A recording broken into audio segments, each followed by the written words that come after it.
screwed you guys over in more ways than one. So first of all, obviously it's been a while since the last video, and I recently went back and watched them, and the last video I kind of just teased the crap out of you guys as far as like what was going on the bike, and then like never really showed the bike in its entirety, and never really showed that it actually ran. So I'm hoping to make up for that today. Also, you know, like I said, it's been a while. And thirdly, I had video of installing the exhaust and beating the living Christ out of the XS tank, and it just, I deleted it because I needed more space on my drive. I hope this wind isn't too much for you guys to hear, but welcome back. Glad you guys are still with me. I'm just gonna run through basically everything that I've done since last time and kind of get you guys up to speed on where we're at and where we're going. So starting up front, we replaced the headlight last time, but now we have a new headlight. It's in the same bucket, same mounts, but this one is definitely way better. It's LED, it's got turn signals integrated. I don't remember the brand. It's the one that like everyone has. I will leave it in the description. I probably won't. I really won't. Moving back, we also installed the new LED cluster. Again, I don't remember the brand, but I'll leave it in the description.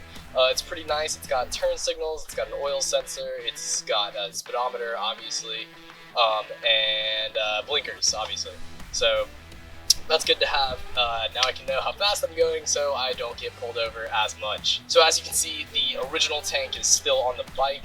Part of that being that once we beat the XS into submission, I couldn't find a new way to pin it down, and I didn't really want to weld the tank.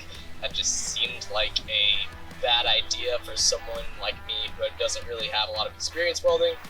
So right now the new plan is hopefully to get an XV750R tank and put that on the bike. It's gonna be way bigger than this tank by a gallon or two, so I'm hoping that it won't get in the way of turning the handlebars.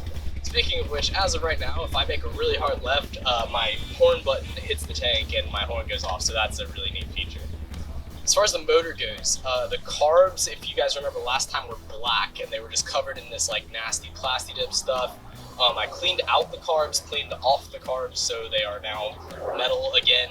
So relating to the carbs, the petcocks, like I had said initially, the plates on them were not right. They didn't point to the right valves for different like settings, so the reserve was not in the reserve spot, the main fuel line was not in the main fuel line spot. It was all messed up. Figured out what they actually were, put them back on. I realized one of my pistons is still starting for fuel a little bit, and what it ended up being is there's actually one of the filters on one of the petcocks is just loose and keeps falling off, so it keeps hitting crap in the petcock, keeps starving that side for fuel.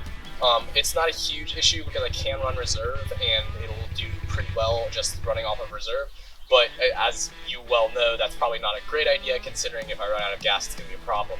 So the Motorlana seat and the dock chops, I don't remember what it was. The new subframe is installed. I don't know if I actually got video of that. I'll try to throw some in right now if I remember to. But I think it looks super good. It's way more aggressive now, and then also with the R1 front end, it really just makes the look of the bike. I mean, honestly, if we get a tank, it's going to be like pretty much a done aesthetically bike. So moving under the seat, that's where all the fun stuff is. So we got a lot of new wiring stuff. We got a Moto Gadget M Unit Blue. We got a Ballistic battery before they went out of business, and basically it took like a couple weeks to wire everything up. Mainly being because the previous owner had done some wiring work which was kind of shoddy, and then also it's just a big hassle to get everything connected and figure out what's doing what. So as of right now, the wiring is all functionally good, but as you can see, there are wires hanging out all over the place. They're a little bit, some of the older wires that we reused are a little bit exposed, which most of the ones that are exposed are ground wires, so I don't really care, but I should probably clean that up, put some electrical tape on it or something like that. But the M unit is set up to where my bike will start if I'm nearby with my phone on Bluetooth, which is super cool and super convenient. That means I don't have to carry keys with me anymore, which is awesome, but if my phone dies, I'm fucked, which is a problem. So under the motor, we do have that new 2-to-1 exhaust. Like I said, I've deleted the video of me installing it, which is tragic because it was really cool. But 2-to-1 exhaust, goes to a 8-inch, 9-inch muffler, and then it's wrapped with a black exhaust wrap, fiberglass wrap. I'm pretty sure I got asbestos when I was installing it, which was sick, and it gave me a rash like all over my body because there was just fiberglass all on me and it was atrocious. I didn't replace the exhaust gaskets. I don't think that's a huge deal.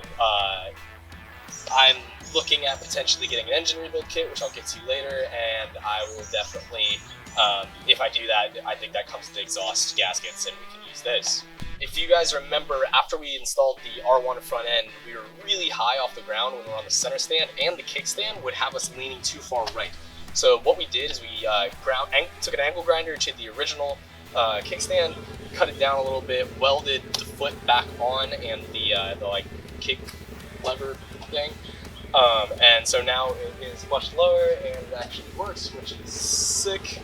I know it's been a while, man. Like I got the bike almost 2 years ago now. It'll be 2 years in August. So it's been a while. Definitely did not take as a concise timing as I thought it would, but that kind of had to do with me not being around to work on it. I lived in a different place than the place I was keeping it.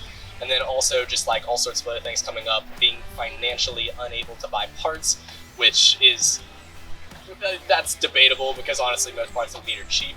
But here we are, and now it runs, and I'll probably throw in some video of me riding around the neighborhood with it. Not the neighborhood, but some roads nearby that I think are pretty cool. So what's coming up? Basically right now there are 5 things on my mind. I'll see if I can remember them.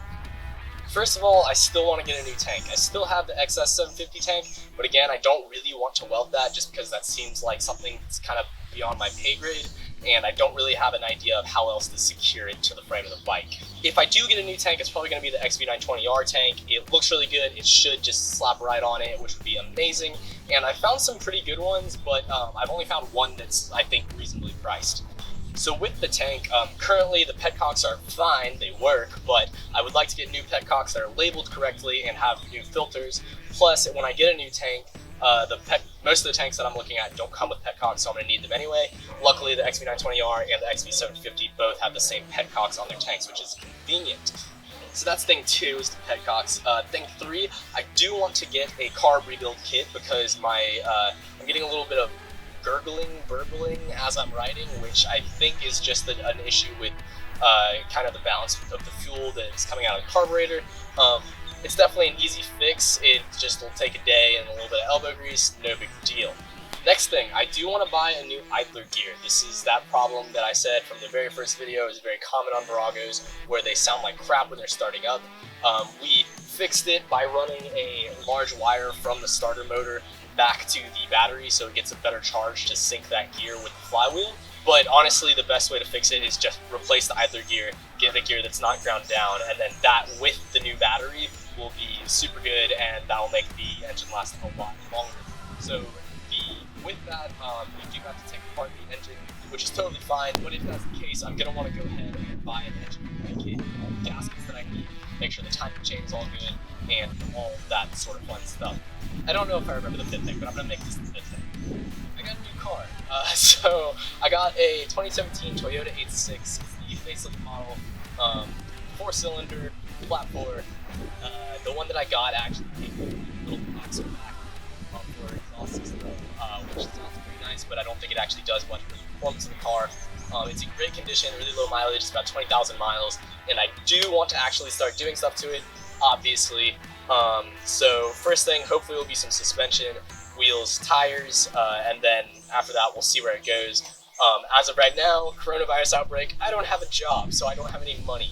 But at some point, I'll get back to it, and we'll start doing stuff to the 8.6, and we'll be having fun on the XV750 and the 8.6. So anyways, now there's a motor running in the background, which means it's time to end the video. Thank you guys so much for catching up with it. I really appreciate you guys following with me through this build for the past 2 years. I'm not sure when the next update will be, depending on what parts I'm going to get and when I'm installing them, whether I'm going to record them or not.